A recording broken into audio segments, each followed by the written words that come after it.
When you walk on the campus of Penn State Behrend, you see and hear many things. Some of the sounds you'll hear are students talking about classes, music coming out of dorms, and this.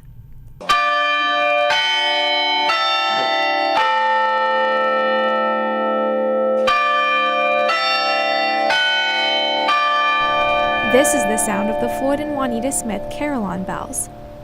The Carillon Bell Tower is part of the Larry and Catherine Smith Chapel at Penn State Behrend. The tower was built in 2002. Retired Behrend history professor Dan Frankfurter has been the resident Carillonneur ever since.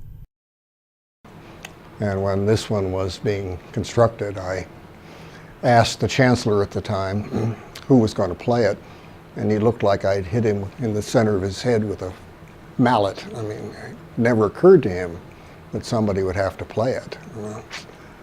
And so the chapel supervisor at the time picked up on that, and she asked me if I would take it on. Although the organ and carillon are similar, Frankfurter says playing them requires different skills. You can play all 4 octaves with your hands, and the instrument is played. You can see I've got a cushion on my little finger because it's bruised. It's played with your fists most of the time. Sometimes you do split and play multiple bells with a hand, but mostly it's this kind of motion. And you can play the bottom 2 octaves with both hands and feet. You can't play all 4 with your feet, but you can play the bass. Behrend's carillon is one of only about 200 in North America. The largest bells were cast in England, but the rest were made in the United States.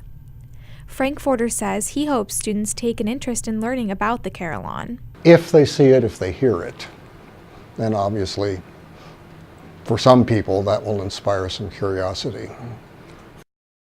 Many Behrend students will come and go. The activities on campus will change, but the sounds of these bells will remain the same.